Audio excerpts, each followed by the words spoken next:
인체의 70%가 물로 구성되어 있듯이 지구 면적의 70%를 차지하고 있는 바다. 하지만 우리는 과연 바다에 대해서 얼마나 알고 있을까요?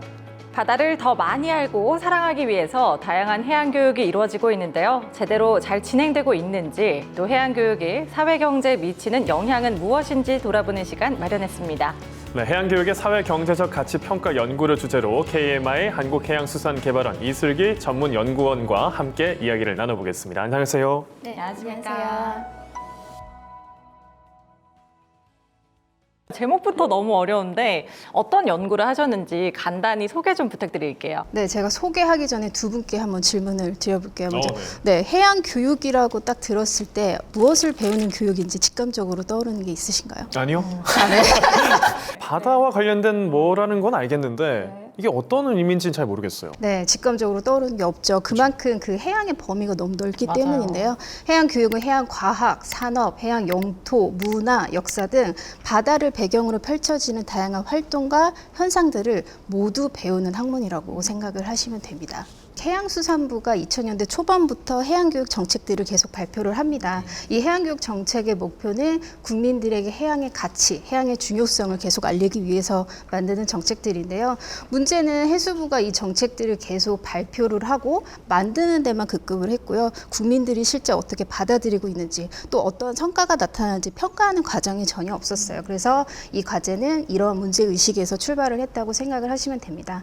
따라서 해양교육 정책들이 국민의 사회 경제에 미친 영향을 좀 계량적으로 분석을 하고요. 과학적에 근거해서 정책 방향을 제안을 하는 게 바로 이 과제의 목적입니다. 그러면 정부가 그동안 이 해양에 대해서 어떤 식으로 교육을 좀 진행해 왔는지도 설명을 좀 해주세요. 네, 해수부가 설립된 게 1996년이에요. 그리고 정부가 첫 번째 해양교육 정책을 발표한 게 2005년입니다. 근데 2005년에 발표한 정책 이름이 청소년 해양교육 강화 방안이에요. 해양 분야는 사실 타 분야에 비해 인적 자본이 매우 취약한 편이에요. 학교에서부터 자연스럽게 해양에 대해서 인식할 수 있도록 했던 거죠. 네, 그 뒤로도 네 차례의 정책들이 계속 발표가 되었습니다. 근데 가장 큰 성과라고 볼 수 있는 거는요. 2022년 2월에 이 해양 교육의 법적 근거라고 할 수 있는 해양 교육 및 해양 문화의 활성화에 관한 법률이 제정이 되었습니다. 해양 교육을 학교와 사회에서 추진할 수 있는 법적 근거가 마련됐다는 점은요. 가장 큰 고무적인 성과라고 또 볼 수가 있습니다. 정부가 지난 16년 동안 해왔던 이 해양 교육이 실질적으로 효과가 있었어요? 네, 다행스럽게도 효과가 있었습니다. 다양한 분야의 전문가들의 도움을 받아서 가치 측정 지표를 개발을 했고요. 이 지표를 설문을 통해서 실제 측정할 수 있도록 보고서를 구성을 했습니다. 먼저는 해양교육 참여 집단과 비참여 집단 크게 이 두 개의 그룹으로 나눠서 분석을 해봤어요. 그렇게 분석을 했더니 해양교육에 한 번이라도 참여했던 집단이 해양 지식 수준, 해양 인식, 해양 문제를 느끼는 능력이라든지 해양 문제를 통해서 어떤 변화를 원하는 태도, 행동 등의 부분에서 비참여 집단에 비해 높은 수준을 보였고요. 또한 이거는 통계적으로 매우 유의한 수준인 것으로 나타냈습니다. 그동안에 좀 이런 교육들이 이루어지면서 관심이라든가 참여도는 좀 많이 높아졌나요? 네, 관심이나 참여도는 많이 높아진 편이에요. 그래서 세대별로 해양 교육에 참여 경험이 어느 정도인지 분석을 해봤는데 가장 높게 나타난 그 그룹이 30대 이상이면서 자녀가 있고 50대까지 이 그룹이 가장 해양교육 참여 경험이 높게 나타났거든요. 이건 왜 그러냐면 가족단위의 체험 프로그램, 레포츠 체험 프로그램이라든지 이런 프로그램이 많았기 때문에 상대적으로 자녀가 있는 가구들의 참여 빈도가 매우 높았죠. 근데 문제는 뭐냐면 참여 빈도가 가장 낮게 나타난 집단이에요. 현재 모든 정책에서 주요 타겟팅으로 삼고 있는 MZ세대 많이 들어보셨죠? MZ세대 부분을 분석을 해보니까 해양교육 참여 경험이 매우 낮아요. 그것뿐만이 아니라 해양 지식이라든지 인식, 태도, 환경 감수성 부분에서 유의미하게 낮은 것으로 분석이 되었어요. 근데 이 부분이 중요한 게 뭐냐면 정부가 해양교육 정책을 실시한 게 2000년대 초반부터라고 말씀을 드렸거든요. 네. 상대적으로 해양교육을 많이 받았던 아이들의 해양 인식이라든지 지식 그리고 경험이 매우 낮게 나타난다는 건 정부의 정책이 어느 정도 한계가 있었다는 것을 또 의미를 하죠. 지금까지 해양교육 사업들은요, 그냥 단순히 체험활동 위주? 그런 되게 단순한 프로그램이었어요. 그것보다는 좀 더 고차원적으로 참여하는 MZ세대들이 이 활동을 통해 어떤 사회적 가치를 스스로 얻을 수 있는지 이런 부분까지 고려해야 된다고 생각이 됩니다. 그러니까 중요하다는 거는 말씀을 들어보면 알겠는데 이게 경제적으로 뭐가 어느 정도 효과가 있는지는 좀 설명을 좀 들어봐야 될 것 같거든요. 네, 앞에서 말씀드린 가치 판단은요, 경제성과도 연관시켜 볼 수 있습니다. 해양교육 같은 경우는 무료로 제공되는 교육 서비스이기 때문에 온전한 시장 가치를 파악하는 게 굉장히 어렵습니다. 이렇게 공공재와 같은 비시장 재화의 가치를 판단하는 방법이 바로 조건부 가치 측정법이라는 방법론이 있습니다. 벌써 어려운데요? 조건부 가치 측정 방법이라. 그렇게 지불 의사액을 가구당 물어보고요. 이 가구를 우리나라 국민 총 그 크기만큼 확장해서 경제적 가치를 분석한다고 볼 수 있습니다. 정부가 해양교육 정책 프로그램을 하기 위해서는 추가적인 세금이 필요한 상황이에요. 그렇다면 두 분은 얼마 정도의 세금을 연간 추가적으로 지불할 수 있는지 제가 한번 여쭤볼게요. 연간이요? 네, 연간입니다. 저는 좀 MBTI가 현실적인 스타일이라 네.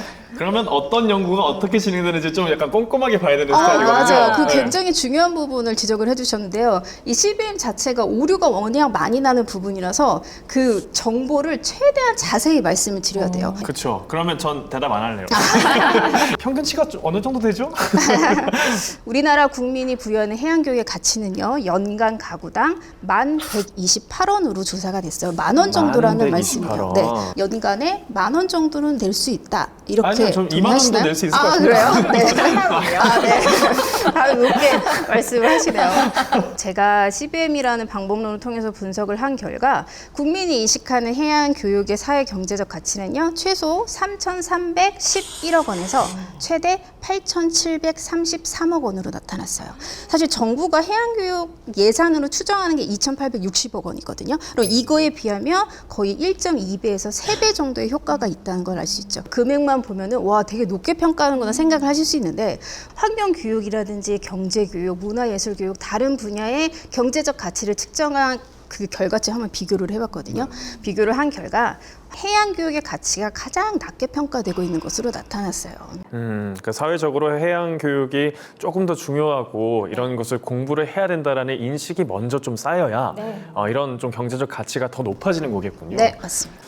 몇 천억 원이나 될지 그러니까요. 몰랐었는데 이렇게 또 분석하니까 재밌네요. 네. 좀 뭔가 이런 평가를 단순하게 끝낼 게 아니라 실제 연구에서도 활용이 가능할 것 같아요. 네, 맞아요. 사실 제가 이 연구를 한 거는 단순히 화폐 가치로 나타내는 걸로 끝나는 건 아니고요. 앞에서 말씀드린 어떤 통계적 근거, 과학적 사실에 근거해서 맞춤형 전략을 제안을 하는 게 이 연구 보고서의 핵심이라고 볼 수 있습니다. 그래서 저는 크게 3가지 방안을 제안을 했어요. 앞에 말씀드렸죠. MZ세대, 그리고 자녀가 없는 가구, 60대 이상의 실버 계층이라고 볼 수 있는데요. 이들을 위한 맞춤형 프로그램이 무엇보다 필요하다는 점을 보고서에 또 담았고요. 코로나19로 인해서요, 교육 부분에 굉장히 많은 변화가 있었어요. AI, VR, 또 AR도 있고요. 요즘엔 메타버스까지 있죠. 이렇게 가상의 현실 속에서 내가 체험해보지 못한 심해라든지 해양 과학 기술, 해양 산업, 해양 레포츠 이런 것들을 계속 체험하고 활동할 수 있게 하는 프로그램도 필요합니다.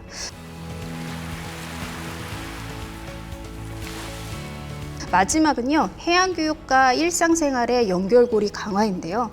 분석을 한 결과 해양에 인접한 곳에 거주할수록 해양 인식이라든지 지식 수준이 굉장히 높은 것으로 분석이 되었어요. 우리가 일상생활을 하는 모든 장소에서 해양을 쉽게 배울 수 있다면 국민이 인식하는 가치도 더 높아질 것으로 보입니다. 끝으로 가장 원론적인 질문을 좀 드려야 될 것 같은데요. 앞서 말씀하신 것처럼 우리가 이렇게 해양에 대해서 공부하고 또 끊임없이 교육을 해야 하는 이유가 뭐라고 생각하시나요? 혹시 바다를 지배하는 자가 세상을 지배한다 이 말 들어보셨어요? 네, 들어봤습니다. 이 말 너무나 유명한 말인데요. 더 이상 바다를 지배의 대상으로 보는 것은 맞지가 않아요. 아마도 바다를 이해하는 자가 새로운 세상을 만난다. 이렇게 또 해석할 수 있을 것 같습니다. 네, 한마디로 뭔가 정리가 딱 됐네요. 그러니까요. 네, 이렇게 오늘 좀 해양 교육의 중요성과 사회 경제적 가치의 평가 연구에 대한 이야기를 나눠봤습니다. 이슬기 전문 연구원님 고맙습니다. 네, 감사합니다. 네, KMI 영상 보고서 오늘은 해양 교육에 대한 다양한 이야기를 나눠봤습니다. 흔히 아는 만큼 보인다라고 하잖아요. 진짜 알면 알수록 바다가 더 궁금해지고 또 관심이 가는 것 같습니다. 네, 그래서 해양 교육이 중요한 것 같습니다. 이번 연구를 통해서 실질적인 사회 경제 가치까지 입증된 만큼 앞으로 더 폭넓은 해양 교육이 이루어졌으면 하는 바람입니다. 네, 저희는 새로운 바다 이야기를 가지고 다시 찾아오도록 하겠습니다. 고맙습니다. 고맙습니다.